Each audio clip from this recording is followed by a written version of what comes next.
بسم اللہ الرحمن الرحیم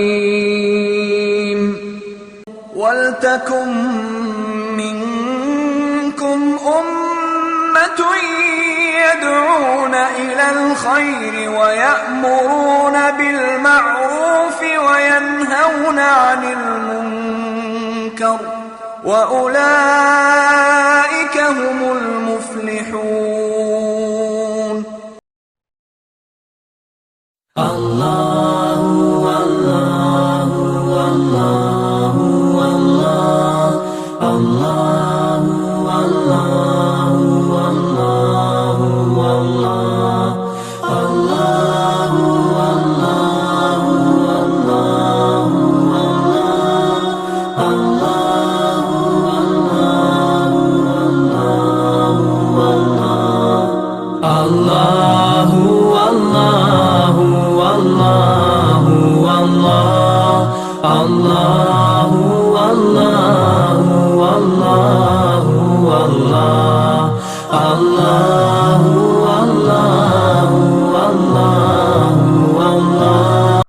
السلام علیکم ورحمۃ اللہ وبرکاتہ۔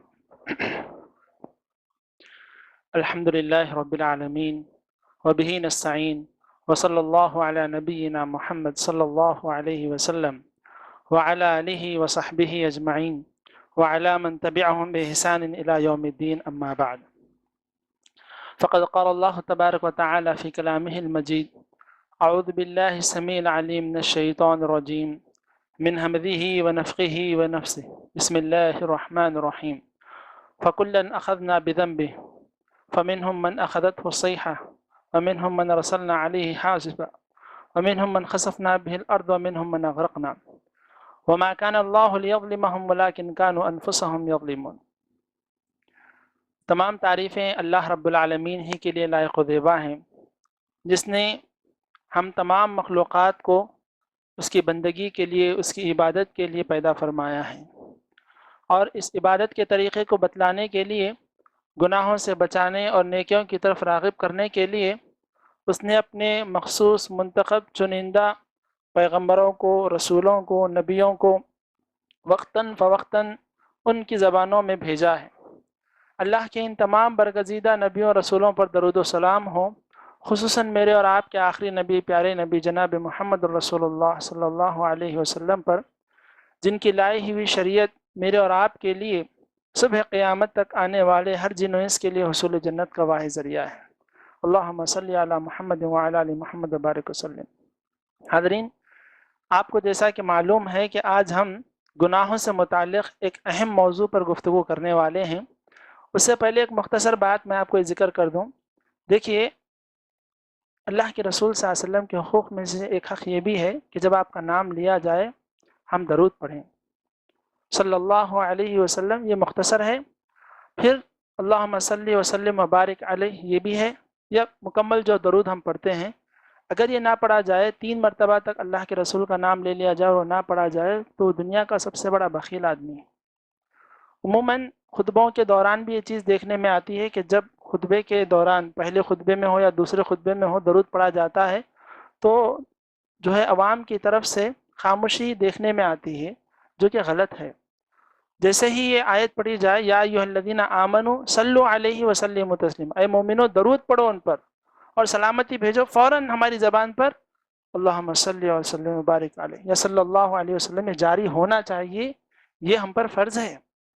کیوں؟ مومنوں کو حکم دیا جا رہا ہے، تو ہم مومن ہیں الحمدللہ، یا اللہ ہم کو مومن بنا دے انشاءاللہ۔ دونوں صورتوں میں ہم پر لازم ہے کہ ہم درود پڑھیں، فوراً درود پڑھیں انشاءاللہ۔ حاضرین گرامی، آج کا جو موضوع ہے ہماری زندگیوں سے بے حد لگا جڑا ہے۔ وہ ہے انسان جب گناہ کرتا ہے، گناہ کرنے کے بعد میں 2 چیزیں انسان کے ساتھ پیش آتی ہیں۔ ایک شارٹ ٹرم میں پیش آتی ہیں، دوسری لانگ ٹرم میں پیش آتی ہیں۔ شارٹ ٹرم میں یہ ہوتا ہے، انسان جب گناہ کرتا ہے، اس کی زندگی میں، اس کے معاملات میں، اس کے جو ہے دیگر چیزوں میں کیا تبدیلیاں اللہ تعالیٰ پیدا کر دیتے ہیں، کیسے کیسے جو ہے گناہوں کی وجہ سے اس کے لائف اسٹائل میں چینجز آتے ہیں، اس کی تبدیلیاں آتی ہیں، یہ شارٹ ٹرم میں ہے۔ گناہ ہوتا ہے، فوراً اس کے اثرات رونما ہونا شروع ہو جاتے ہیں۔ دوسرا لانگ ٹرم میں یہ ہوتا ہے کہ اللہ تعالیٰ ہر گناہ کو فرشتوں کے ذریعے سے لکھ رہا ہے، فرشتے اس کو لکھتے ہیں، اور جب قیامت کا دن آئے گا لا یغادر صغیرۃ ولا کبیرۃ الا احصاها، چھوٹی سے چھوٹی، بڑی سے بڑی، ہر گناہ کو، ہر خطا کو اللہ رب العالمین وہاں پر پیش کرے گا۔ اس سے پھر کوئی فرار نہیں ہے، کوئی بچنے والا نہیں ہے، کوئی بھاگنے والا نہیں ہے۔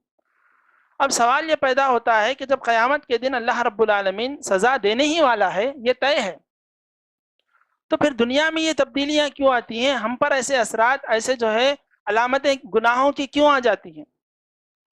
کیوں انسان کو گناہ کرنے کے بعد میں اس کو جو ہے فری ول نہیں دیا جاتا کہ وہ آگے ایسے ہی بڑھتا جائے جیسا گناہ کرنے سے پہلے تھا؟ کیوں اس کی زندگی میں تبدیلیاں آ جاتی ہیں؟ اس کی ایک وجہ یہ ہوتی ہے کہ اللہ رب العالمین بندے کو اعلان کرتا ہے کہ دیکھو تم گناہ کر رہے ہو، بچ جاؤ، تمہارے گناہ کے سبب تم پر یہ آفتیں آ رہی ہیں، یہ مصیبتیں آ رہی ہیں، یا اس سے بڑی اور مصیبتیں آ سکتی ہیں، اس لیے اللہ تم کو چھوٹی مصیبتوں میں گرفتار کر کر سمجھا رہا ہے کہ دیکھو سنبھل جاؤ، وقت رہتے پر گناہوں سے بچ جاؤ، اگر اب بھی باز نہ آئے بڑی مصیبتوں میں، بڑے فتنوں میں، بڑے عذابات میں اللہ گرفتار کر دے گا۔ اور ان علامتوں کے ذریعے سے بندے کو چوکنا کیا جاتا ہے کہ دیکھو بچ جاؤ، ابھی بھی وقت ہے، سنبھل جاؤ، ابھی بھی وقت ہے، سدھر جاؤ، اگر نہیں سدھرو گے اللہ تعالیٰ تم کو جو ہے اپنے سے دور، دین اسلام سے سب سے دور کر کر تم کو جہنم رسید کر دے۔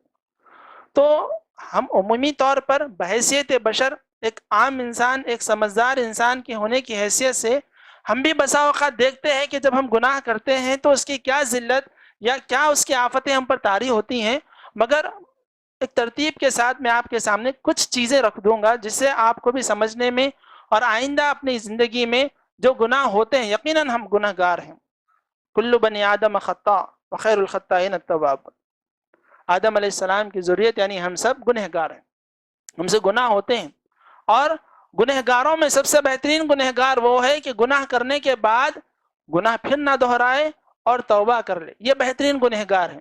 ورنہ گناہ تو ہوں گے، کیونکہ اللہ رب العالمین نے ہم کو فرشتے نہیں بنایا ہے، ہم معصوم نہیں ہیں، ہم کو دونوں چیزیں بتلائی گئی ہیں، نیکی اور برائی، اور ہم کو دونوں میں اختیار دیا گیا ہے۔ فرشتوں کا معاملہ ایسا نہیں ہے، فرشتوں کو نیکی کرنا ہے اور وہ نیکی ہی کر سکتے ہیں، ان کے اندر برائی کرنے کی طاقت نہیں ہے۔ ہمارے اندر اختیار ہے، ہم برائی اور نیکی دونوں کو دیکھ سکتے ہیں، دونوں میں سے کسی کی طرف بھی آگے بڑھ سکتے ہیں، یہ اختیار ہم کو دیا گیا۔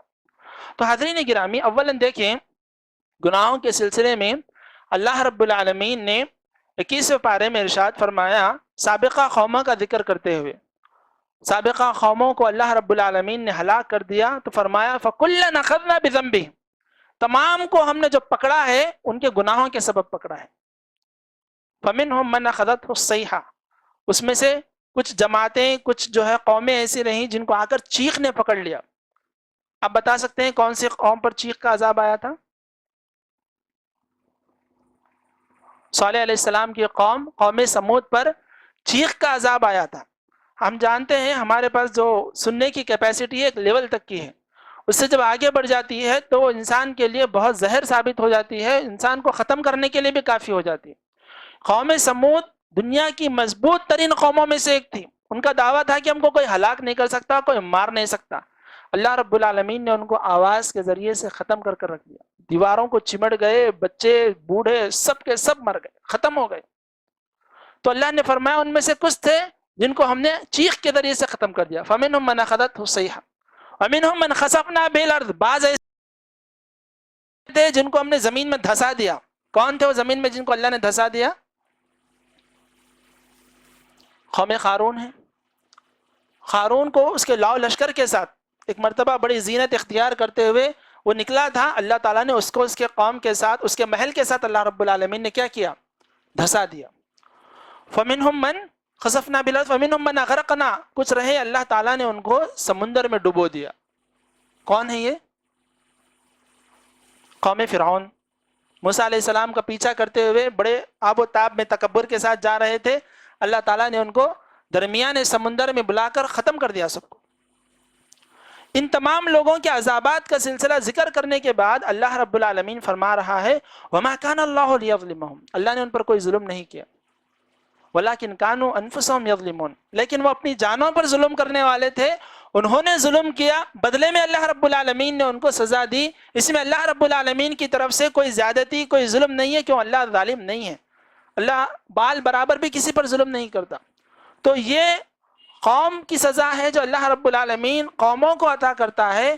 قوم میں گناہ جب ہوتے ہیں تو پوری مکمل قوم ایک ساتھ گناہ گار نہیں ہوتی، پہلے اس قوم کے بعض شریر لوگ گناہ کی طرف جاتے ہیں، ان شریر لوگوں میں ایک آدمی سے گناہ شروع ہوتے ہیں، اور وہ ایک آدمی میں جب گناہ شروع ہوتے ہیں اس کی کیا کیفیت ہوتی ہے؟ پیارے نبی صلی اللہ علیہ وسلم نے فرمایا ان الرجل اذا اذنب ذنبا نکتت فی قلبہ نکتۃ سوداء، کہ آدمی جب بھی کبھی کوئی گناہ کرتا ہے اس کے دل پر ایک سیاہ دھبا لگ جاتا ہے، کالا دھبا اس کے دل پر اللہ رب العالمین لگا دیتے ہیں۔ اس سے پہلے دل کی کیفیت کیا ہوتی ہے؟ بڑا صاف شفاف آئینے کی طرح دل ہوتا ہے۔ اللہ تعالیٰ نے پیدا کیا ہے انسان کے اندر، اللہ نے یہ سمجھ دی ہے کہ وہ گناہوں کو گناہ سمجھتا ہے اور نیکیوں کو نیکیاں سمجھتا ہے، اس حد تک کہ وہ اس کو سمجھ میں آتا ہے، اور جب وہ گناہ کرتا ہے پہلی مرتبہ، یا جو ہے دین سیکھنے کے بعد، دین سمجھنے کے بعد، دین فہمی آنے کے بعد، گناہ بتلائے جانے کے بعد، نیکیوں کی وضاحت ہونے کے بعد، جب وہ کوئی گناہ کرتا ہے اس کے دل پر ایک سیاہ دھبا لگ جاتا ہے اللہ کے حکم سے۔ نکتت فی قلبہ نکتۃ سوداء۔ اور آپ بھی جانتے ہیں کہ جب بندہ پہلی مرتبہ کوئی گناہ کرتا ہے، میں نے آپ نے جب پہلی مرتبہ کوئی گناہ کیا، ہم کو شرمندگی ہوتی ہے کہ یہ کیا گناہ ہو گیا، ملال ہوتا ہے، نماز چھوٹ گئی، کیسے ہو گیا، وقت پر نماز نہیں پڑھ سکے ہم، بہت شرمندگی ہو جاتی ہے کہ بھائی یہ سود کا 1 روپیہ ہم کھا لیے، کیسے ہو گیا یہ، نبی صلی اللہ علیہ وسلم کی جو ہے اطاعت سے ہم پیچھے رہ گئے، نافرمانی کر دی، ماں باپ کے ساتھ ہم نے جو ہے بڑی آواز سے بات کر لی، یا کوئی بھی ایسا غیر شرعی کام کرتے ہیں، انسان کے دل پر جو ہے ایک ضرب لگتی ہے، ایک مار لگتی ہے کہ بھئی یہ کام نہیں کرنا چاہیے تھا، ہو گیا۔ اس کے بعد میں انسانوں کے 2 طریقے ہوتے ہیں، ایک انسان وہ ہوتا ہے جو اس چیز کو محسوس کرتے ہوئے فوراً ہاتھ اٹھاتا ہے، اللہ معاف کر دے، میں نے گناہ کر دیا، مجھ سے غلطی ہو گئی ہے، میں آئندہ یہ چیز نہیں دہراؤں گا۔ اللہ تعالیٰ بدلے میں ایسے بندے کی گناہوں کو معاف کر دیتا ہے۔ وہ دھبا جو لگا تھا وہ اس بخشش کے ذریعے سے کیا ہو جاتا ہے؟ دھل جاتا ہے، صاف ہو جاتا ہے۔ پھر وہ دل کیا ہو جاتا ہے؟ آئینے کی طرح ہو جاتا ہے۔ یہ سلسلہ زندگی میں اس کے چلتے رہتا ہے، جب بھی اس سے گناہ ہوتا ہے فوراً بارگاہ الہی میں آتا ہے، توبہ کرتا ہے، اس کا گناہ صاف ہو جاتا ہے، پھر وہ دل آئینے کی طرح ہو جاتا ہے۔ ایسی ہی زندگی چلتی رہتی ہے، صاف شفاف زندگی چلتی رہتی ہے۔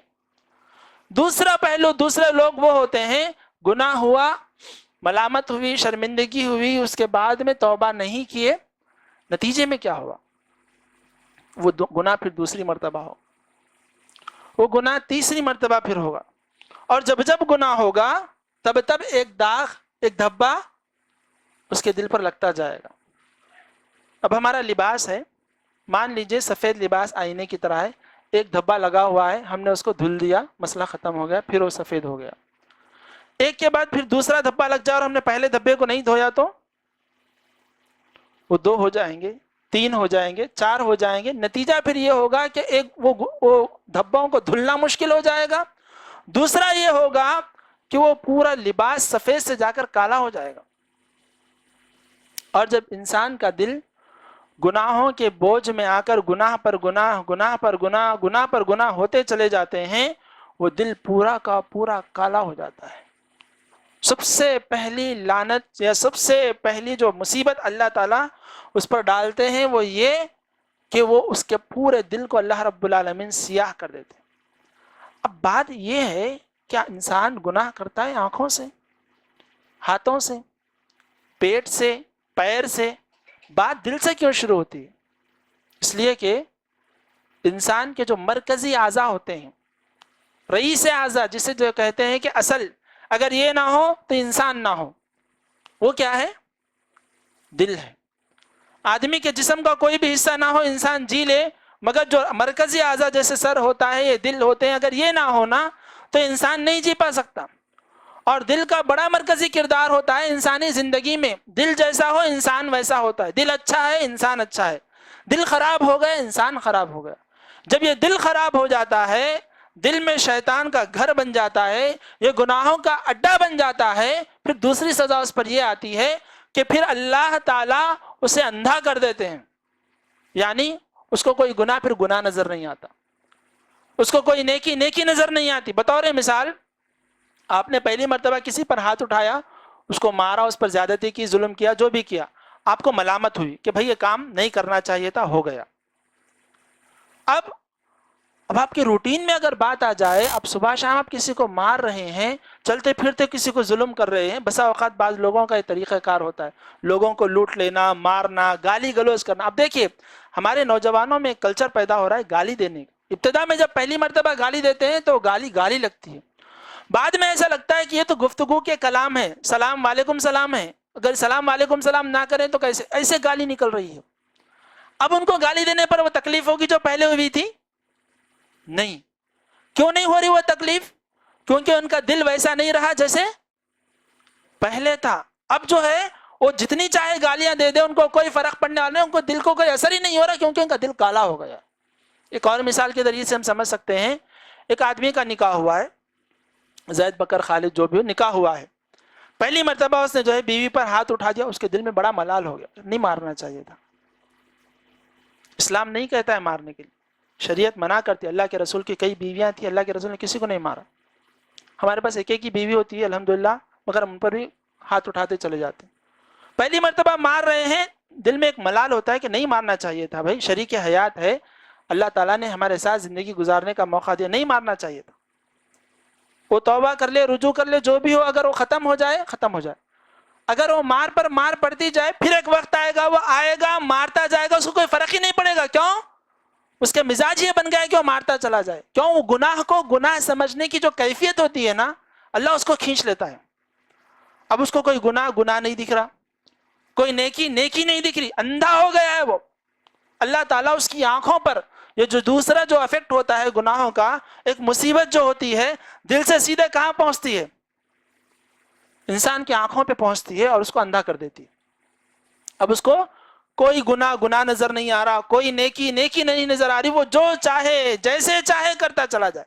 نتیجے میں کیا ہوگا کہ انسان کو تیسری چیز، نیکیاں کرنے میں بڑی مشقت ہوگی، نیکیاں کرنے کا من نہیں لگے گا، مصیبت سے زیادہ بہت کچھ لگ جائے گا۔ جیسے مثال کے طور پر اب دیکھیے، ہمیں کچھ بھائی ہوتے ہیں، ان کی لائف سٹائل میں یہ شیڈیول ہوتا ہے کہ یہ ظہر کی نماز کا وقت ہے، یہ فجر کی نماز کا وقت ہے، یہ عصر مغرب عشاء، وہ چاہے جہاں رہے، وہ گھر پر رہے، دوست احباب میں رہے، کاروبار میں رہے، رشتہ داروں میں رہے، پوری دنیا کو چھوڑتے آتے نماز پڑھ لیتے ہیں۔ ایک ماحول ان کا ہے، اللہ تعالیٰ نے ان کو توفیق دی ہے، اور نماز نہیں پڑھتے نا، ایسے لگتا ہے کہ بھائی بہت چھوٹ جا رہا ہے، بہت کچھ ہو رہا ہے، بوجھل ہو جاتا ہے انسان کہ بھائی میں نماز نہیں پڑھ رہا ہوں، مجھے فوراً جانا ہے نماز پڑھنا ہے، کسی صورت وہ جاتا ہے فوراً نماز پڑھ لیتا ہے۔ ایک طرف دوسرا آدمی جس کو اللہ رب العالمین گناہوں کے سبب اس کو نیکیاں مشکل کر دیتا ہے، نتیجہ یہ ہوتا ہے بسا اوقات کہ انسان نمازیں چھوڑتے چھوڑتے اتنا نمازیں چھوڑنے والا ہو جاتا ہے، اگر کوئی اس کو بولے چل بھائی زید جا کر نماز پڑھ کر آئیں گے، چل عبداللہ نماز پڑھ کر آئیں گے، نماز کے لیے آمادہ نہیں ہوگا۔ کیوں؟ بڑا مشکل اس کو لگے گا نماز پڑھنا، 10 منٹ کی نماز ہے، اپنی جگہ پر ٹھہر کر نماز پڑھ لینا، کہیں بھاگ دوڑ، کوئی ریس کا مقابلہ، کوئی خرچہ چرچا، کچھ بھی نہیں ہے، آنا ہے خوش و خضو کے ساتھ نماز پڑھنا ہے، 10-15 منٹ کے لیے اتنی مشقت گزرے گی کہ وہ نماز پڑھ ہی نہیں پائے گا۔ کیوں؟ اس کے لیے مشکل ہے نہیں ہے، اللہ نے مشکل کر دیا ہے اس کے لیے۔ آج اگر ہم سے نماز چھوٹ رہی ہے تو ہم چھوڑ نہیں رہے ہیں، اللہ نہیں چاہتا کہ ہم آ کر سجدے کریں، اللہ تعالیٰ نہیں چاہتا کہ بندہ اللہ کے گھر میں آئے اور اللہ کے لیے سر جھکائے، اللہ تعالیٰ اس کے لیے معاملات کو بڑا مشقت والا کر دیتا۔ اب دیکھیں، ہماری کسی بھی عزیز سے، کسی بھی دوست سے ملاقات ہے، ہم جو ہے اگر صبح کا وقت ہے، صبح کے وقت کے لیے ہم اس سے تیار ہو جاتے ہیں، 4 بجے کا وقت ہو، 5 بجے کا وقت ہو، رات میں 12 بجے کی دعوت ہو یا صبح میں 2-4 بجے کی ٹرین ہو، ہم تیار ہیں، اویلیبل ہیں، ہماری شفٹیں ہوتی ہیں، بہت کچھ ہوتا ہے۔ بات نماز کی آتی ہے، مؤذن بلا رہے آؤ کامیابی کی طرف، اور خاص طور پہ کہہ رہے الصلاۃ خیر من النوم، خاص طور پر کسی دوسری نماز میں نہیں کہتا ہے، کس میں کہتا ہے؟ الصلاۃ خیر من النوم، کہ بھائی نماز نیند سے زیادہ بہتر ہے، آؤ نماز کے لیے۔ کیا ہوتا ہے؟ ایک آدمی ہوتا ہے فوراً اٹھ کر چلا جاتا ہے نماز کے لیے، اس کے شیڈول میں ہے، اس کے روٹین میں اللہ نے اس کے لیے آسان کر دیا ہے۔ آپ وہی دوسرے آدمی سے بولو فجر کے لیے، نہیں بھائی بڑی مشقت کی بات ہے فجر میں اٹھنا، اتنی گہری نیند میں سے، فلاں مسائل میں سے، اس میں سے اٹھنا بڑا مشکل. اسی آدمی سے کہو کہ فلاں کام میں جانا ہے، فوراً تیار ہو جائے گا، کوئی مشقت نہیں ہوگی. آپ اسے اٹھا کر اس کو اسی وقت میں 100 کلومیٹر لے کر جائیے، فوراً تیار ہو جائے گا. 10 قدم چل کر اس کو 10 منٹ کے لیے نماز کے آنے کے لیے کہیے، نہیں آ سکتا. کیوں ایسا ہوگا معلوم؟ وہ بندہ نہیں آنا چاہتا ہے؟ نہیں، اللہ اس کو بلانا نہیں چاہتا ہے، اللہ ناراض ہے اس سے. سبب کیا ہے؟ اس کے گناہ ہیں. اور اس کی آفتیں اس پر کیسے آتی ہیں؟ آپ نے صحیح بخاری کی حدیث سنی ہوگی، پیارے نبی صلی اللہ علیہ وسلم نے فرمایا کہ اذا نام العبد، کہ جب بندہ سو جاتا ہے تم میں سے کوئی بھی، تو شیطان کیا کرتا ہے؟ اس کے سر پر 3 گھیٹیاں لگاتا ہے، 3 گرہیں لگاتا ہے. اس میں ایک آدمی وہ ہوتا ہے کہ جیسے ہی اذان سنتا ہے یا جو ہے نماز کا وقت ہو جاتا ہے، اٹھتا ہے اور دعا پڑھتا ہے. کیا دعا ہے؟ الحمدللہ الذی احیانا بعد ما اماتنا والیہ النشور، کہ اللہ کی تعریف ہے جس نے مرنے کے بعد ہم کو دوبارہ زندہ کیا، اسی کی طرف ہم لوٹ کے جانے والے. ایک گرہ کیا ہو گئی؟ اس کی کھل گئی. اب آپ بولیں گے کہاں لگا ہے گرہ؟ نہیں نظر آ رہی. دیکھو اللہ کے بندو، یہ شریعت ہے، یہ شریعت اللہ کی طرف سے ہے، اللہ کے رسول اس کو لے کر آئے ہوئے ہیں. پوری دنیا میں سب سے سچے اگر کوئی ہے تو وہ اللہ کے رسول. آپ کی بات جھوٹی نہیں ہو سکتی، باپ کی بات جھوٹی ہو سکتی ہے، ماں کی بات جھوٹی ہو سکتی ہے، آپ کی بات جھوٹی نہیں ہو. ہمارا ایمان ہے، اللہ کے رسول نے کہہ دیا تو یہ ہوگا ضرور. ایک گرہ کھل گئی، کیوں؟ اس نے دعا پڑھ لی. پھر اس کے بعد کیا ہوگا؟ آدمی جائے گا، وضو کرے گا، بسم اللہ کہہ کر وضو شروع کیا، وضو کے بعد جو ہے دعا پڑھ لیا، وضو کے بعد کی دعا پڑھنے کے بعد فوراً کیا ہوگا؟ دوسری گرہ کھل جائے گی. پھر نماز کے لیے گیا، نماز پڑھ لیا، تینوں گرہیں کھل گئی. اب اس کے لیے بشارتیں شروع ہو گئی. اصبح نشیط النفس، وہ آدمی کو اللہ چست پھرتیلا بنا دیتا ہے. اتنی پھرتی اللہ تعالیٰ اس کو دے دیتا ہے کہ وہ جو ہے نا گھنٹوں کے کام منٹوں میں کر لیتا ہے. اور وہ جس چیز کی طرف جاتا ہے اللہ تعالیٰ اس میں خیر و برکت رکھ دیتا ہے، کام کو آسان کر دیتا ہے، کام میں خیر و برکت رکھ دیتا ہے، اس کی صحت میں خیر و برکت رکھ دیتا ہے، اس کے مال میں خیر و برکت، اس کے رزق میں خیر و برکت، ہر چیز میں خیر و برکت. حتیٰ کہ ایک دوسری حدیث میں اللہ کے رسول صلی اللہ علیہ وسلم نے فرمایا من صلی الفجر فهو فی ذمۃ اللہ، وہ اللہ تعالیٰ کے ذمے ہیں، اس کو کوئی نقصان پہنچا سکتا؟ اللہ تعالیٰ نے اس کو کور کر لیا، اس کو کوئی نقصان نہیں پہنچا سکتا، اللہ یہ کہ اللہ کی مرضی ہو. مگر اللہ کے جو ہے اس کے اللہ تعالیٰ کے دائرے سے ہٹ کر کو اس کو جا کر کراس کر نقصان پہنچا، ایسا نہیں ہو سکتا. اس کے کاروبار میں، اس کے مال و دولت میں، اس کی عزت میں یا اس کی صحت میں اس کو نقصان نہیں ہوگا. تینوں گرہیں کھل گئی، برکت ہی برکت، رحمت ہی رحمت کے ساتھ وہ ہر قدم اٹھا رہا ہے، ترقیاں، برکتیں، رحمتیں، سب کچھ مل رہا ہے. اس کے دوسری طرف ہم میں سے ایک اور آدمی ہے، ہم میں سے کئی آدمی ہیں، اذان ہو رہی ہے، کامیابی کی طرف بلایا جا رہا ہے، ہم نہیں اٹھے ہیں، وقت ہو گیا ہے، وضو نہیں بنائے ہیں، نماز نہیں پڑھے ہیں. اب جب صبح اٹھ رہے ہیں، پیارے نبی صلی اللہ علیہ وسلم نے فرمایا بال الشیطان فی اذنیہ، صحیح بخاری کی حدیث. اللہ کے بندو، اللہ کے رسول صلی اللہ علیہ وسلم کہتے ہیں شیطان اس کے دونوں کانوں میں پیشاب کرتا ہے. شیطان اس کے دونوں کانوں میں پیشاب کرتا ہے. اب یہ بات کون کہہ رہے ہیں؟ اللہ کے رسول صلی اللہ علیہ وسلم. سچی ہے؟ اس سے زیادہ سچی کوئی بات ہی نہیں ہے. یہ ہمارا ایمان ہے، ہم مسلمان ہیں اسی بات پر کہ اللہ کے رسول سچے ہیں، دوسری کوئی بات نہیں ہے. اب دیکھیے میرے بھائیوں، اللہ کے رسول صلی اللہ علیہ وسلم نے جو حدیث بیان کی ہے اس پر غور کیجیے. آپ معمولی سے جو ہمارے نو مولود بچے ہوتے ہیں، چھوٹے بچے، وہ اگر پیشاب کر دے تو ہم برداشت نہیں کرتے. حالانکہ لڑکا جب تک کھانا شروع نہ کرے وہ اگر پیشاب کر دے نا تو اس پر چھینٹے مار کر نماز پڑھ لے سکتے ہیں. لڑکی وہ پیشاب کر دے تو فوراً جو ہے کپڑے بدلنا ہے، دھو لینا وغیرہ. مگر وہ نو مولود بچے ہیں، کوئی بلی وغیرہ ہے یہ پیشاب کر دے ہم برداشت نہیں کرتے. یہ تو معصوم لوگ ہیں، معصوم لوگ ہیں، یہ کوئی گنہگار نہیں ہے. مگر اچھی بات نہیں ہے. حقیقت میں انسان کراہیت محسوس کرتا ہے. دنیا میں ہزارہ مخلوقات ہیں، کتنی ہیں آپ گن سکتے ہیں؟ نہیں گن سکتے. اب آپ بتائیے اس میں سب سے بدترین مخلوق کون ہے؟ شیطان ہے، نو ڈاؤٹ. کوئی اس میں ڈیبیٹ ہی نہیں ہے کہ بھائی شیطان سے بری کوئی مخلوق ہے کہ نہیں ہے. اب آپ شیطان کو سامنے رکھیے. اب شیطان میں بدترین چیز کیا ہے؟ اس کا پیشاب ہے، اس کی گندگی ہے. پورے شیطان میں سب سے گندی چیز کیا ہے؟ اس کے جو ہے خباثت ہے، اس کے جو ہے پیشاب پاخانہ ہے، اور وہ صبح کہاں کر رہا ہے؟ ہمارے اوپر آ کر، اوپر بھی نہیں کر رہا ہے، کانوں میں کر رہا ہے آ کر. اور ہم جانتے ہیں جب کانوں میں کوئی چیز ڈالی جاتی ہے تو وہ پورے جسم میں پھیل جاتی ہے. وہ گندگی کیا ہو رہی ہے پورے، وہ ہم اس کے لیے کچرا کنڈی، اس کے لیے ٹوائلٹ بن گئے ہیں. کون؟ وہ لوگ جو فجر کی نماز چھوڑ کر سو رہے ہیں. اب ہم میں کون کون ہے وہ جن کے ساتھ یہ معاملہ ہو رہا ہے؟ اب جب یہ چیز ہو رہی ہے کہ اس کے پاس کچرا کوڑا گندے سے گندا، پوری دنیا کی سب سے گندی چیز اس کے پاس ڈالی جا رہی ہے، اس وقت جب وہ سو رہا ہے، صبح ہو رہی ہے اس کی، گڈ مارننگ ایسی ہو رہی ہے اس کی کہ جو ہے سب سے بری مخلوق اس کی گندگی کو جو ہے ہمارے کانوں کے حوالے کر دے رہی ہے. اب اس کی گڈ مارننگ کیسے ہوگی بھائی؟ کیسے وہ آدمی کامیاب ہوگا جو شیطان کی گندگی سے صبح کر رہا ہے؟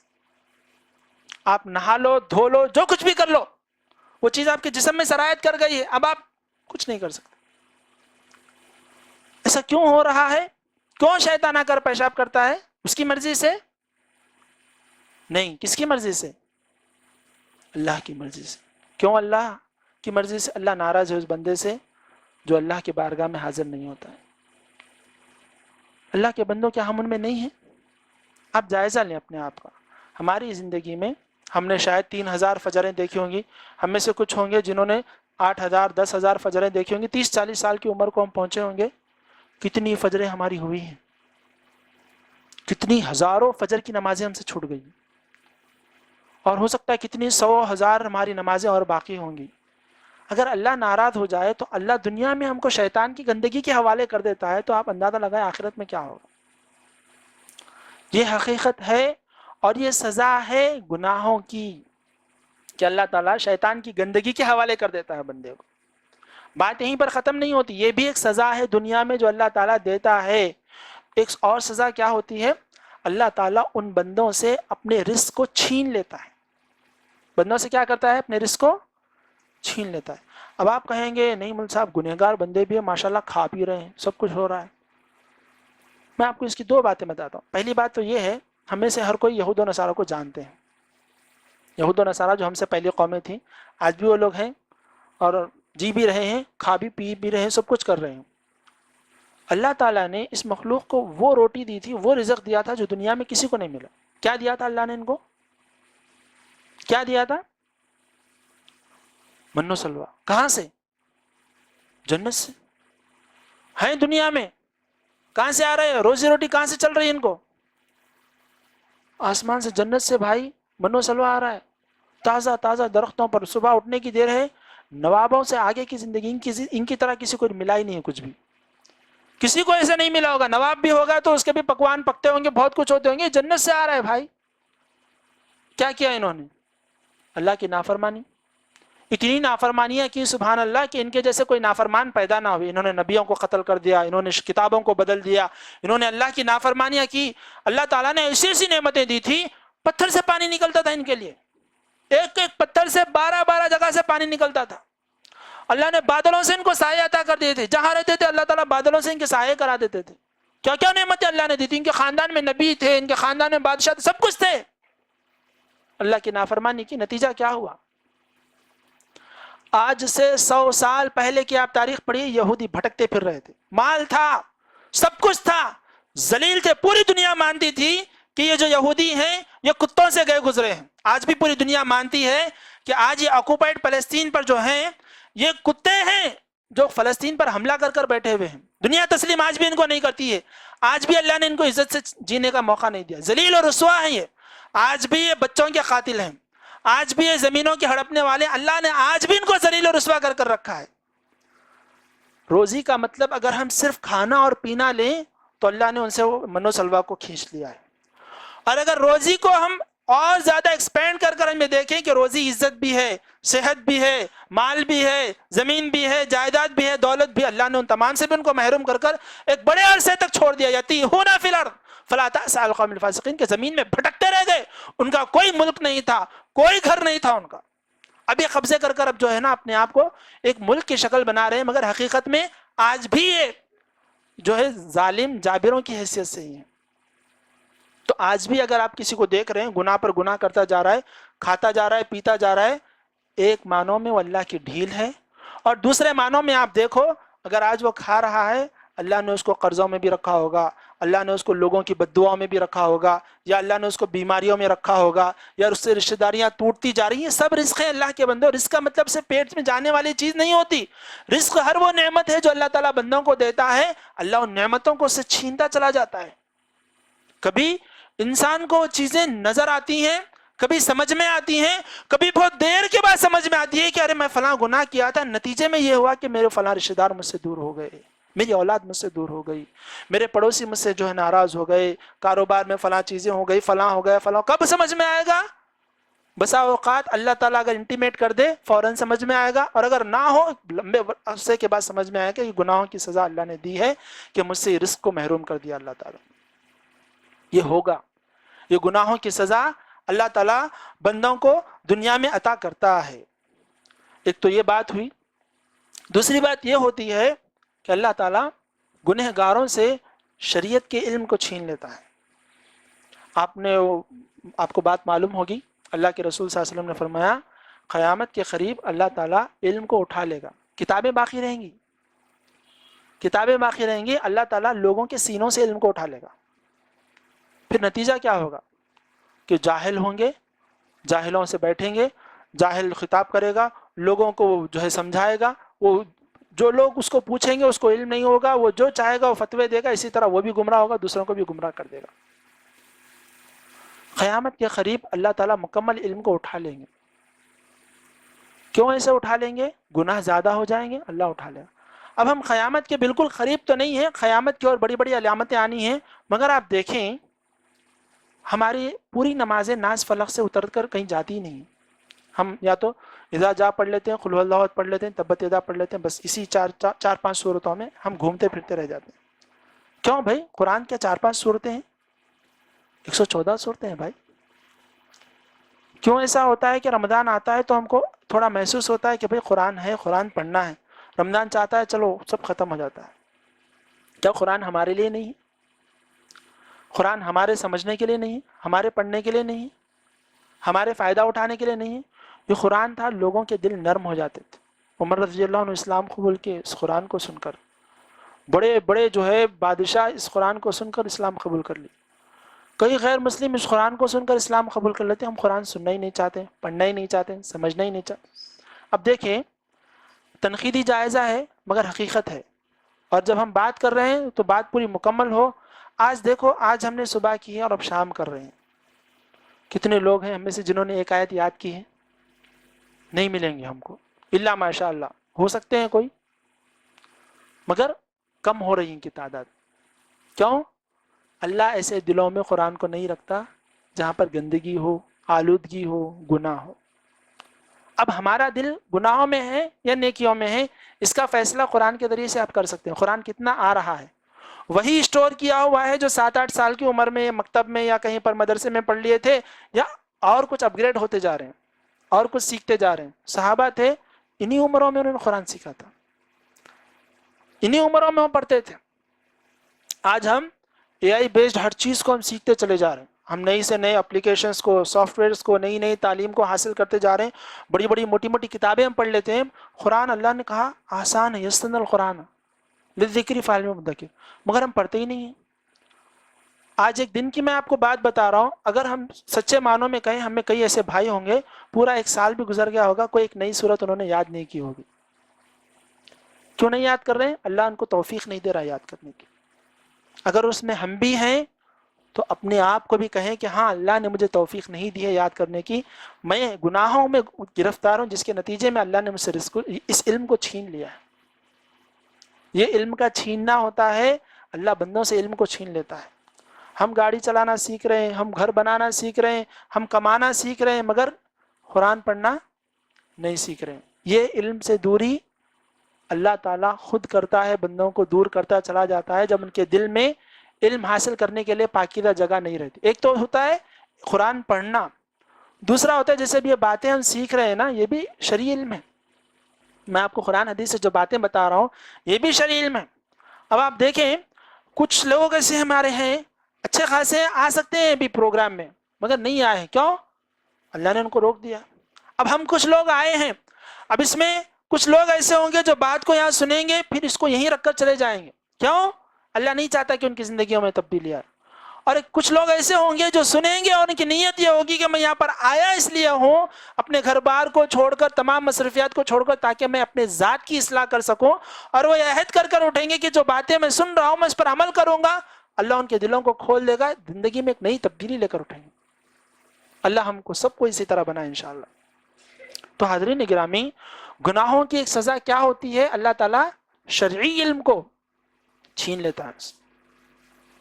اگر آپ آج کے دور میں شرعی علم حاصل کرنا چاہتے ہیں، بہت آسان ہے آپ کے لیے. اتنا آسان ہے، آپ کسی بھی ہماری جماعت کی مسجد میں چلے جائیں، ہر دن فجر میں ایک قرآن کا درس ہوتا ہے، ایک جو ہے حدیث کا درس ہوتا ہے. ایک ایک دن آپ ایک ایک قرآن کی آیت، ایک ایک جو ہے نا حدیث رسول اگر آپ یاد کرتے چلے جائیں اور سنتے سمجھتے چلے جائیں اوتھینٹک طریقے سے. دیکھیے فون پر بہت کچھ حدیثیں آتی ہیں جو غلط سلط ہوتی ہیں، بہت کچھ آتا ہے، وہ دین کے نام پر جو ہے اپنی اپنی خواہشات ہوتی ہیں. آپ قرآن و حدیث کو آپ پڑھ نہیں سکتے ہیں، آپ جائیے دروس میں شریک ہو جائیے پابندی کے ساتھ میں. آپ کو کتنا دین ملے گا. ہر دن اگر آپ ایک آیت اور ایک حدیث سنتے چلے جائیں گے، سال کے اختتام پر 350 آیتیں حدیث ہو جائیں گی آپ کے پاس ماشاءاللہ. اور اگر آپ خود سے کچھ حاصل کر سکتے ہیں، دیکھیے کتابیں رکھی ہوئی ہیں، پڑھی ہوئی ہیں، آپ ایک آیت کو ٹارگٹ کیجئے کہ میں آج ایک آیت یاد کروں گا، اس کو دن بھر دہراتا جاؤں گا. اگر ایک آیت آپ دن بھر جو ہے ہر دن یاد کریں گے، سال کے اختتام پر 365 آیتیں بھائی ماشاءاللہ، 365 آیتیں. اور اگر یہی سلسلہ آپ کا اگر 10 سال تک چلا تو آدھے حافظ بن جائیں گے آپ. کوئی محنت کرنی ہی نہیں ہے آپ کو. 6000 سے زائد آیتیں ہیں، 3500 آیتیں آپ کو یاد ہو جائیں گی. مگر توفیق الہی ضروری ہے. توفیق الہی نہ ہو ویسی ہی زندگی گزرے گی جیسے اب تک گزرتی آئی. زندگی کے 5 سال ایسے گزر گئے، ایک سورہ یاد نہیں کیا. 6-8 سال ایسے گزر گئے، ایک سورہ یاد نہیں کیا. قرآن پڑھنے کے لیے وقت ہی نہیں ہے. آدھا گھنٹہ واٹس اپ گزرے گا، آدھا گھنٹہ جو ہے یوٹیوب گزرے گا، انسٹاگرام، پوری زندگی گزرے گی. مگر قرآن کو اٹھانا اتنا بوجھل لگے گا کہ سبحان اللہ پہاڑ اٹھا رہے ہیں. کیوں؟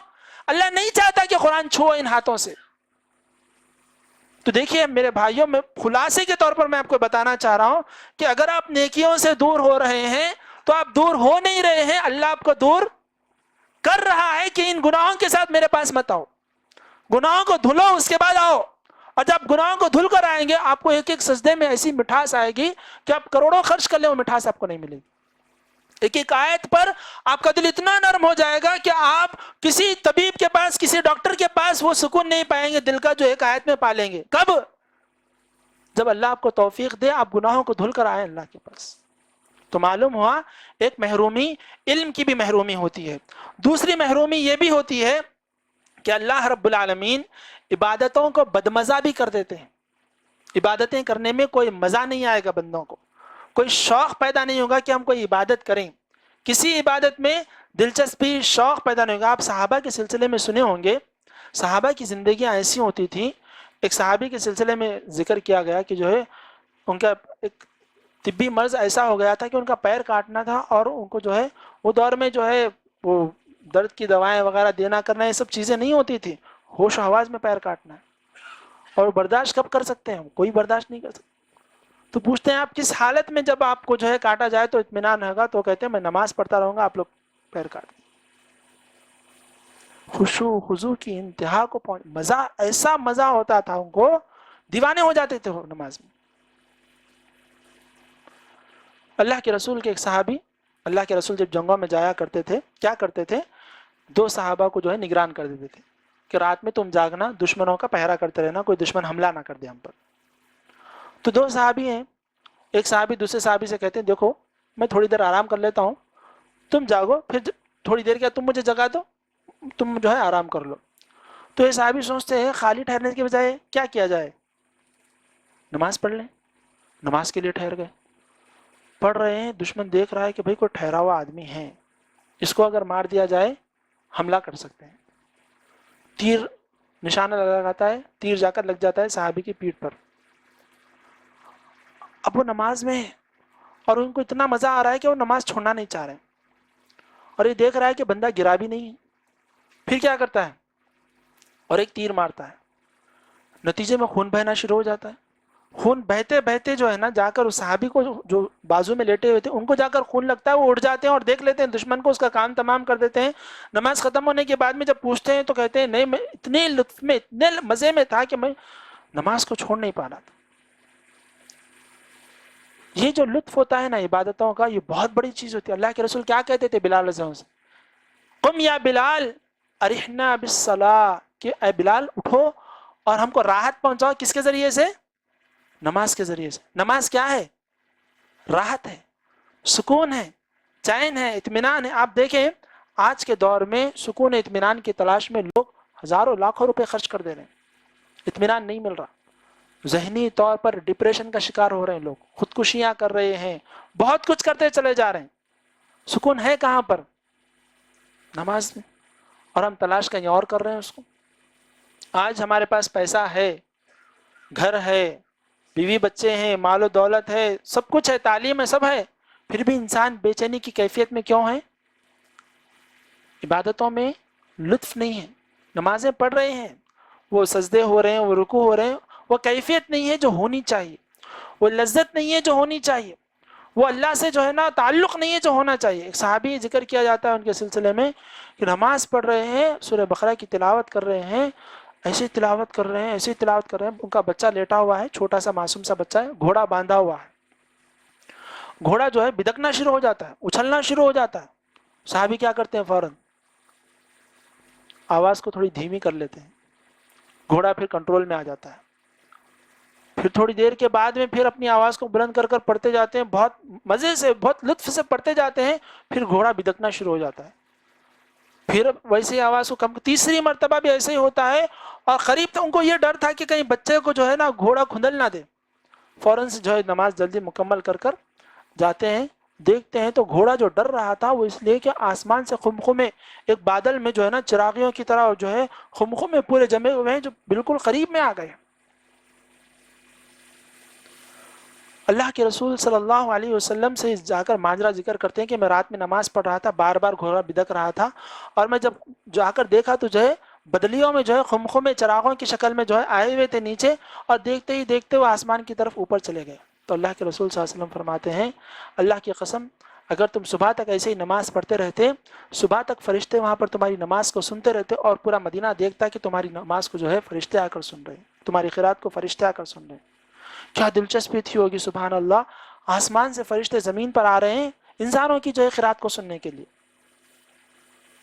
اور جب اللہ تعالیٰ کے حکم سے یہ فرشتے ہمارے پاس آئیں گے ہمارے قرآن کو سننے کے لیے, تو کیا اللہ تعالیٰ کسی مصیبت میں, کسی عذاب میں, کسی پریشانی میں رکھے گا ایسے بندے کو جس کے آگے پیچھے فرشتے گھوم رہے ہیں؟ سبحان اللہ. تو یہ جو لطف ہوتا ہے بندگی کا, یہ بڑی اہم چیز ہوتی ہے. ہم نے بہت سارے لوگوں سے سنا ہوگا کہ نماز پڑھتے پڑھتے مر گئے, اذان دیتے دیتے مر گئے, تہجد پڑھتے پڑھتے سجدے کی حالت میں مر گئے. کیوں ایسا ہوتا ہے؟ ان کی زندگی ہوتی ہے کہ مجھے نماز پڑھنا ہے, نماز سے ایسا تعلق ہوتا ہے کہ کوئی دوسری چیز میں ان کو مزہ ہی نہیں آتا جو نماز میں مزہ آتا ہے. اور جب یہ لطف نہیں ہوتا ہے نا, یہ مزہ نہیں ہوتا ہے نا, ایک ڈیوٹی کی طرح ہم آ کر نماز پڑھ کر چلے جا رہے ہیں, تو وہ نماز اتنا فائدہ نہیں پہنچائے گی جتنا فائدہ پہنچانا چاہیے. تو معلوم ہوا گناہوں کی ایک سزا اللہ تعالیٰ بندے کو یہ بھی دیتا ہے کہ اللہ رب العالمین اس سے جو ہے لذت بندگی کو اللہ تعالیٰ چھین لیتا ہے. اب یہ بات ہو گئی انسان کی ذاتی زندگی کی کہ انسان کی ذاتی زندگی پر گناہوں کے کیا اثرات ہوتے ہیں. اب جب بات انسان ان علامتوں کو یا ان انٹیمیشنز کو سمجھتا نہیں ہے اور مزید گناہوں میں مبتلا ہوتا چلا جاتا ہے, اس کے سراؤنڈنگ کے ماحول پر بھی اس کا اثر ہونا شروع ہوتا ہے. کیسے؟ اللہ کے رسول صلی اللہ علیہ وسلم فرماتے ہیں کہ بندہ جب گناہ کرتا ہے اس کے اطراف کی چیزیں اس کی نافرمان ہونا شروع ہو جاتی ہیں. اللہ تعالیٰ دیگر چیزوں کو اس کے تعلق سے نافرمان بناتا چلا جاتا ہے. ایسا کیوں ہوتا ہے معلوم؟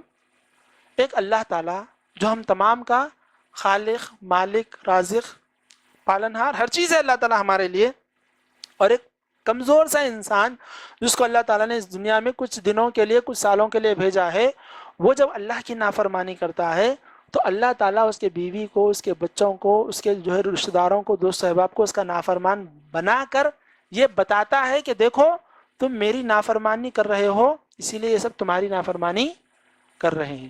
اگر تم میری فرما برداری کرو گے تو یہ سب تمہاری فرما برداری کریں گے۔ سلف میں واقعات ذکر کیے جاتے ہیں کہ جب وہ اپنے گھوڑے پر سوار ہوتے اور ان کا گھوڑا وہ ایک راستے کی طرف لے جانا چاہتے ہیں، وہ دوسرے راستے کو چلا جا رہا ہے، وہ ان کو پریشان کر رہا ہے، ان کی فرما برداری نہیں کر رہا ہے، تو وہ سمجھ جاتے ہیں کہ کہیں نہ کہیں میں گناہ کیا ہوں جس کے نتیجے میں یہ نافرمان ہو رہا ہے۔ سلف واقعات بیان کرتے ہیں کہ میں میری نافرمانی کو میری بیوی میں دیکھتا کہ میں یہاں نافرمانی کر رہا ہوں، وہ نافرمان ہو جا رہی ہے، فوراً میں اللہ کی نافرمانی کر رہا ہوں، وہ میری نافرمان ہو جا رہی ہے، میں میری نافرمانی کو میری سواری میں دیکھتا، میں نافرمانی کر رہا ہوں، وہ نافرمان ہو جا رہی۔ کیوں ایسا ہوتا ہے؟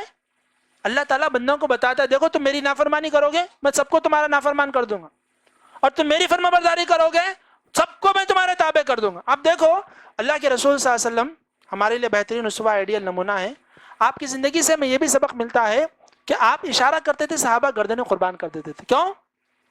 اللہ نے آپ کے تابع کر دیا تھا لوگوں کو، آپ کی ایک مسکراہٹ پانے کے لیے، آپ کی زبان سے خوشخبری پانے کے لیے 100 اونٹ قربان کر دیتے، اپنی جائیدادیں قربان کر دیتے، اپنا پورا مال قربان کر دیتے۔ کیوں؟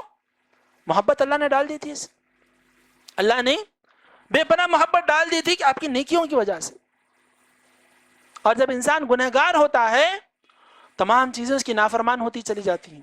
یہ اولاد جو اس کی آنکھوں کے لیے ٹھنڈک ہونی چاہیے نافرمان ہو جاتی ہے، یہ بیوی جس کے لیے کما کر جو ہے بہت کچھ کر لے کر آتا ہے وہ بیوی نافرمان ہو جاتی ہے، یہ جو رشتہ دار ہے، دوست احباب ہے، یہ جو گاڑی ہے جو اس کے ماتحت ہوتی ہے وہ خریدتا ہے، اس کو چلاتا ہے، وہ خود اس کی نافرمان ہو جاتی ہے۔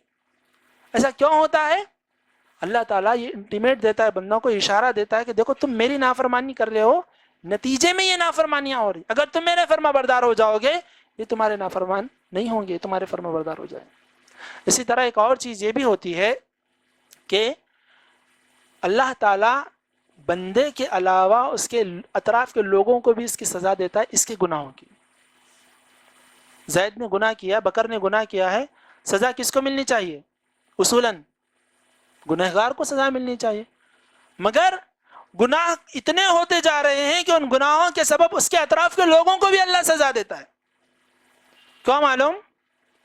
کیونکہ یہ خود سے نہیں سمجھ پا رہا ہے کہ میں گناہ کر رہا ہوں، اب لوگ آ کر اس کو کہیں دیکھ بھائی تو گناہ کر رہا ہے، ہم پریشان ہو رہے ہیں، گناہ مت کر، یہ لوگ اس کو سمجھائیں، اس لیے اللہ تعالیٰ لوگوں کو جو ہے تکلیف میں مبتلا کرتا ہے۔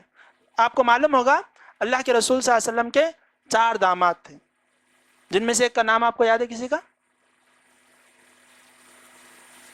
عثمان بن عفان رضی اللہ عنہ اور حضرت علی رضی اللہ عنہ۔ حضرت علی رضی اللہ عنہ نے ارادہ کیا کہ وہ ایک اور نکاح کرے فاطمہ رضی اللہ عنہ کے علاوہ، اور وہ کون تھی؟ ابو جہل کی بیٹی تھی، ابو جہل کی بیٹی تھی، اور انہوں نے اسلام قبول کر لیا تھا۔ دیکھیں آپ، وہ مسلمان ہیں، انہوں نے اسلام قبول کر لیا ہے۔ اللہ کے رسول صلی اللہ علیہ وسلم کو جب یہ بات معلوم ہوئی، اللہ کے رسول آئے اور انہوں نے کہا کہ یہ نہیں ہو سکتا کہ لا یجمع عند عبد بنت رسول اللہ و بنت عدو اللہ، کہ اللہ کے رسول کی بیٹی اور اللہ کے دشمن کی بیٹی ایک گھر میں جمع نہیں ہو سکتی، ایک آدمی کے تحت نہیں رہ سکتی۔ نتیجے میں علی رضی اللہ عنہ نے اس خاتون سے نکاح نہیں کیا۔ اب اس خاتون کی کیا غلطی ہے؟ وہ تو مسلمان ہے، کس کے گناہوں کی سزا مل رہی ہے؟ باپ کے گناہوں کی سزا کس کو مل رہی ہے؟ بیٹی کو مل رہی ہے۔ گناہوں کی سزا انسان کو تو ملتی ہے، اس کی اولاد کو بھی ملتی ہے، اس کے ماں باپ کو بھی ملتی ہے، اس کے بھائیوں بہنوں کو بھی، اس کے رشتہ داروں کو بھی، سب کو ملتی ہے۔ کیوں؟ یہ گنہگاری اس کو سمجھاؤ، نیکی کا کام کرو، کرنے کا حکم بھی دو، برائی سے بچو اور لوگوں کو بچاؤ بھی۔ اگر وہ گناہ کر رہا ہے تمہاری ذمہ داری بنتی ہے کہ تم جا کر اس کو کہو کہ بھائی تو گناہ کر رہا ہے، تب اللہ تعالیٰ اس کے شر سے تم کو محفوظ رکھے گا، ورنہ تم بھی اس کے شر میں گرفتار ہو جاؤ گے۔ اور جب نیکی کرو گے اس کا بھی بدلہ اپنے ماں باپ کو، دوست احباب کو، رشتہ داروں کو ملے گا ضرور۔ گناہ ہو یا نیکیاں ہوں یہ متعدی ہوتی ہیں، پھیلتی ہیں، یہ نیکیوں کا بدلہ بھی پھیلتا ہے، گناہوں کا بدلہ بھی پھیلتا ہے۔ آپ کو سورہ کہف ہم جمعہ پڑھتے ہیں، آپ نے وہ مشہور واقعہ اس کے سلسلے میں پڑھا ہوگا کہ خضر علیہ السلام کیا کرتے ہیں، جا کر 2 یتیم بچوں کی دیوار کو کیا کرتے ہیں جو گرنے والی ہوتی ہے، ان کے ماں باپ جو ہے اس کے نیچے خزانہ رکھ کر چلے گئے تھے، اور اگر وہ گر جاتی، چھوٹے بچے، معصوم بچے، وہ خزانے کو کور کر آکوپائی نہیں کر سکتے ہیں، تو کیا ہوگا؟ لوگ اس کو حملہ کر لیں گے اور بچے خزانے سے محروم ہو جائیں گے. نتیجے میں خضر علیہ السلام کیا کرتے ہیں؟ جا کر دیوار کو کھڑا کر دیتے ہیں. موسیٰ علیہ السلام کہتے ہیں ذرا اجرت لے لیتے کیونکہ ہم بھوکے پیاسے ہیں دوسرے شہر میں. تو جواب میں کہتے ہیں کان ابوہما صالحا، ان کے ماں باپ نیک تھے اس لیے اللہ نے ہم کو اتنی دور سے یہاں بھیجا ہے تاکہ ان کی دیوار کھڑی کر کر جائیں. ماں باپ کی نیکیاں کس کے کام آ رہی ہیں؟ بچوں کے کام آ رہی ہیں. اور ماں باپ کے گناہ بچوں پر بوجھ بن جاتے ہیں. یہ بچوں کی مثال دے رہا ہوں میں آپ کو، یہ کسی کے بھی ساتھ ہو سکتا ہے. ماں باپ کی جو ہے ایک انسان جب میں ہوں مجھ سے گناہ ہو رہے ہیں اس کی سزا میرے ماں باپ کو بھی مل سکتی ہے، میری اولاد کو بھی مل سکتی ہے، میرے متعلقین کو بھی مل سکتی ہے. آپ دیکھیں معاشرے میں ہمارے کئی ایسے بھائی ہیں ظالم ہیں، جابر ہیں، ایک نمبر کے جو ہے گھٹیا قسم کے لوگ ہیں، ان کی بچیوں کے رشتے نہیں ہو رہے ہیں. کیوں نہیں ہو رہے بھائی؟ ان کے گناہوں کے بوجھ میں وہ بھی ڈوب رہے ہیں، لوگ ان کے ساتھ بھی برا معاملہ کر رہے ہیں. کیوں ایسا ہو رہا ہے کہ جو ہے ایک آدمی برا ہے تمام پورا خاندان کو برا کہا جا رہا ہے، ان کے ساتھ کوئی اٹھتا بیٹھتا نہیں، ان کے ساتھ کوئی لین دین نہیں کرتا. کیوں؟ کیونکہ یہ برا ہے، اس کی نسل بھی ایسی ہوگی، لوگ اس سے بچنا چاہتے ہیں. تو گناہوں کی سزا انسان کو تو ملتی ہے، انسان کے متعلقین کو بھی ملتی ہے، اس کے ساتھ رہنے والوں کو بھی ملتی ہے. اور جب ایسا ہوتا ہے تو نتیجہ کیا ہوتا ہے؟ آدمی نے گناہ نہیں کیا مگر گناہوں کی سزا اس کو مل رہی ہے. نتیجہ کیا ہوتا ہے؟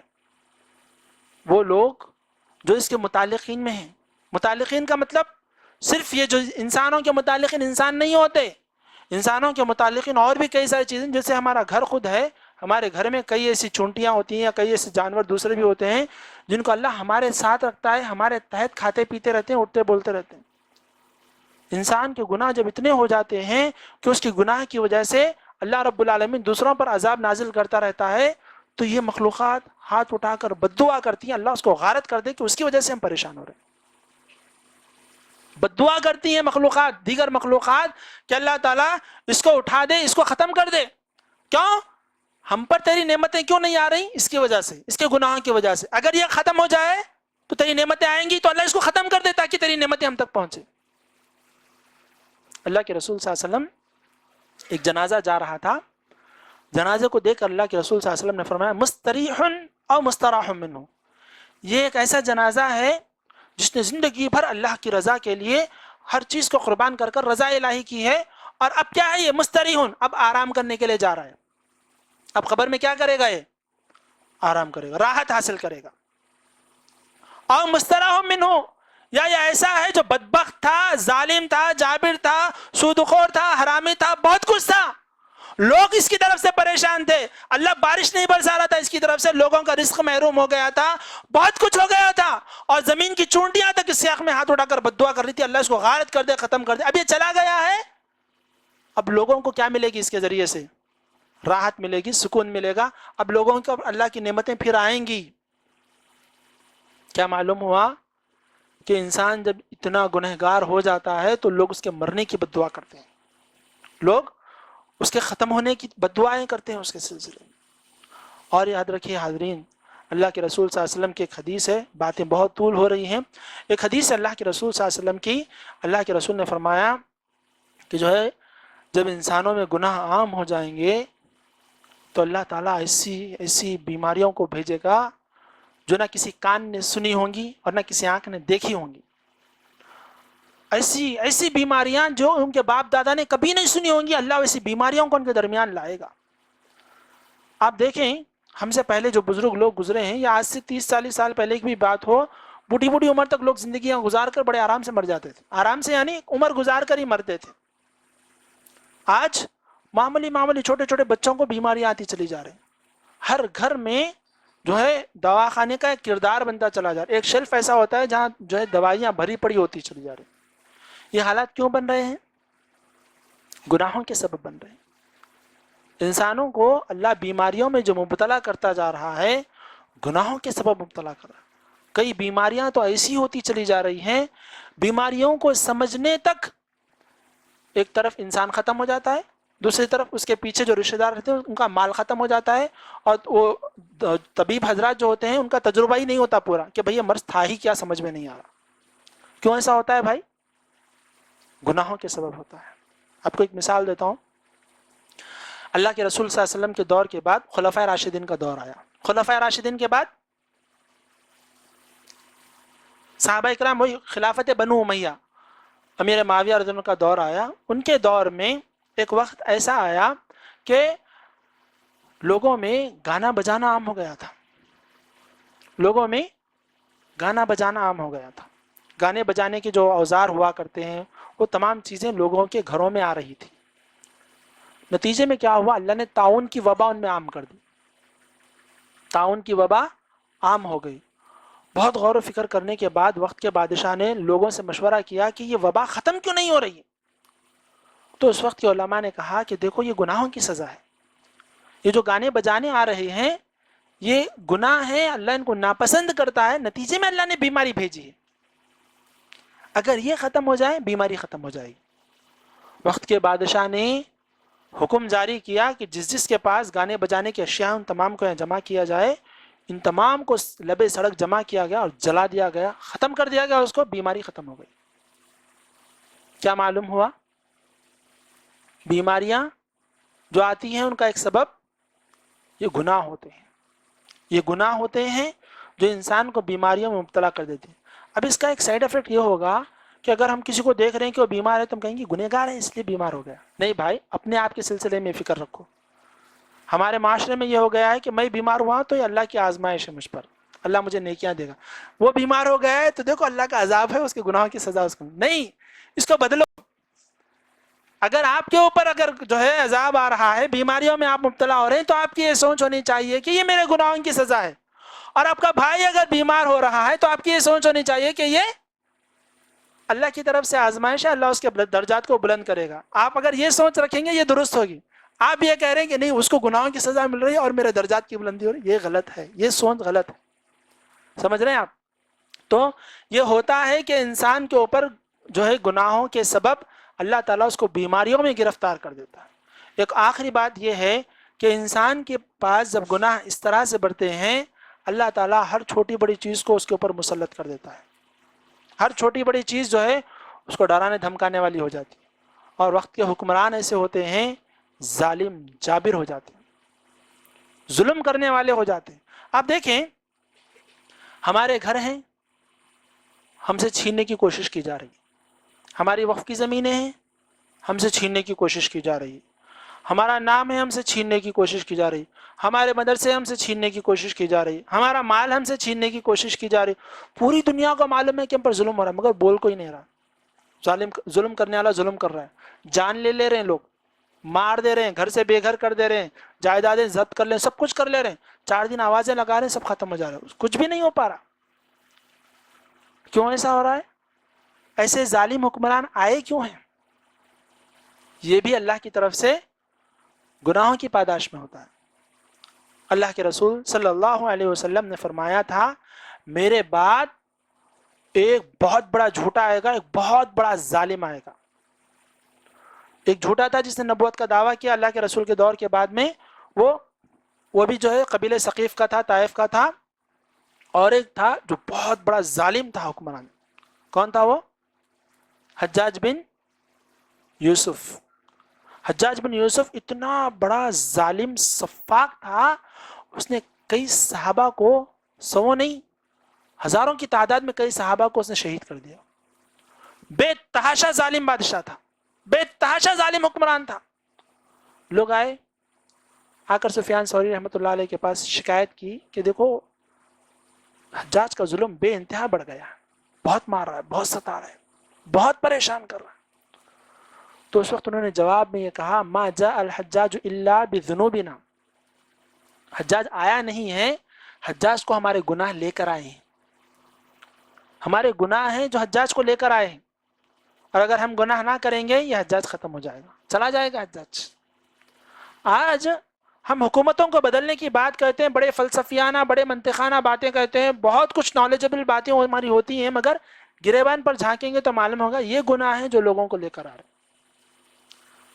آدمی اپنے آپ میں ایک بڑی دنیا ہے، ایک باہر کی دنیا ہے، ایک اندر کی دنیا ہے۔ آپ اس دنیا کو بدلیے، وہ دنیا آسانی سے بدلے گی۔ آپ اس دنیا کو بدلنا نہیں چاہ رہے ہو، کہہ رہے ہیں وہ ایسا کر دے رہے ہیں، یہ ایسا نہیں کرنا چاہیے، فلاں ایسا نہیں کرنا چاہیے، نہیں ہوگا یہ۔ آپ خود تو بدلیے، آپ اپنے آپ کو بدلیے، اللہ آپ کے لیے پوری دنیا بدل دے گا۔ مثال ہے ہمارے پاس، نبی صلی اللہ علیہ وسلم کا دور ہے، 23 سالہ زندگی میں اللہ کے رسول نے پوری دنیا پر حکمرانی کی. آپ کے پاس میزائل سے، تلواریں تھیں، ایٹم بم سے لڑنے والی فوجیں تھیں، کچھ بھی نہیں تھا، ایمان تھا، ایمان کی طاقت تھی. اللہ نے پوری دنیا کو زیر کر دیا. آج ہمارے پاس بہت کچھ ہے، بہت کچھ ہے. بتلایا جاتا ہے ہماری زمینیں ہندوستان میں دوسری تیسری نمبر پر آتی ہیں اوقاف کی زمینیں اگر مانا جائے. ہم خود اس کو بیچنے، لٹیرے، بہت کچھ ہمارے اس کی ایک الگ تفصیلات ہیں. مگر ہم کیوں ذلیل و رسوا ہیں؟ اس لیے کہ ہمارے اندر گناہ ہے. ہم ہدایت کو جانتے بوجھتے اس پر عمل نہیں کرنا چاہتے. اگر ہمارے اندر یہ جذبہ آ جائے کہ میں جب بھی کوئی بات شریعت کی آ رہی میں عمل کروں گا، میں ہی عمل کرنے والا ہوں، یہ بات مجھ سے مخاطب ہے، میں یہ گناہ چھوڑوں گا ضرور، میں یہ نیکی کروں گا ضرور. جب یہ جذبہ آ جائے گا، یہ عزم آ جائے گا، اللہ تعالیٰ آپ کی کائنات کو پلٹ کر رکھ دے گا، کیونکہ اللہ ہی ہے جو ہر چیز پر قدرت رکھنے والا. کیا سنا ہم نے ابھی؟ تبارک الذی بیدہ الملک، بابرکت ہے وہ ذات جس کے ہاتھ میں بادشاہت ہے، وہ بادشاہ ہے. یہ سب جو ہے نا وقتیہ طور پر اللہ نے ان کو کچھ تھوڑی سی جو ہے نا ملکیت دے دی ہے. حقیقت میں بادشاہت کس کی ہے؟ اللہ کی ہے. اگر ہم حقیقی بادشاہ کے قریب ہو جائیں، اللہ تعالیٰ اس کی بادشاہت ہم کو عطا کر دے گا. یہ کچھ چیزیں تھیں جو انسان کو دنیا میں اللہ تعالیٰ علامتوں کے ذریعے سے گناہوں کے سبب گرفتار کرتا ہے، اور حقیقی عذاب تو قیامت کے دن ہونے والا ہے. حقیقی عذاب میں اللہ قیامت کے دن گرفتار کرنے والا ہے. تو لہذا جتنا ممکن ہو سکے ہماری زندگی میں جہاں ہم اکاؤنٹیبلٹی لیتے ہیں، اس میں ایک یہ بھی چیز ہونی چاہیے کہ ہم اپنے آپ کو کٹہرے میں خود کھڑا کر کر دیکھیں کہ آج کتنی نیکیاں ہوئی ہیں، کتنے گناہ ہوئے ہیں، کل کتنے گناہوں سے میں بچوں گا، کتنی نیکیوں میں اپنے آپ کو ڈیولپ کروں گا، آگے بڑھوں گا. جب تک یہ چیز نہ ہوگی، آپ اپنے آپ کو نہیں بدلیں گے، ترقی ہونا ممکن نہیں ہے، نیک ہونا ممکن نہیں ہے، جنتی ہونا ممکن نہیں ہے. لہذا ہم اللہ سے دعا کرتے ہیں کہ اللہ رب العالمین ہم سے جو بھی گناہ ہو گئے ان کو درگزر فرما، ہماری بخشش فرما، ہماری نیکیوں کو قبول فرما. ہمارے متعلقین میں جو گناہ کر رہے ہیں اللہ ان کی بخشش فرما، ان کو ہدایت عطا فرما، ان کی نیکیوں کو قبول فرما. اے اللہ ہمیں جو بیمار ہیں، پریشان حال ہیں، مالی اعتبار سے ہو یا اولاد کے اعتبار سے ہو یا طبی امراض کے اعتبار سے ہو یا کسی دوسری وجہ سے، اللہ تو بہتر جانتا ہے، ہم نہیں جانتے ہیں. اللہ ہم تمام مسائل کو تیری بارگاہ میں پیش کرتے ہیں. اللہ ہم پر تیری رحمت کی بارش نازل فرما، ہر طرح کی مصیبت سے اللہ ہم کو نجات عطا فرما. اے اللہ مستقبل میں ہر نیکی میں حصہ لینے کی توفیق عطا فرما، ہر گناہ سے ہمیں بچنے کی توفیق عطا فرما. اے اللہ مومنانہ زندگی عطا فرما، کلمے والی موت نصیب فرما. قیامت کے دن کی رسوائی سے اللہ ہماری حفاظت فرما. بلا حساب و کتاب کے اللہ ہمیں جنت میں داخلہ عطا فرما. آمین. اقول قولی هذا واستغفر الله لي ولكم ولسائر المسلمين من كل ذنب فاستغفروه انه هو الغفور الرحيم.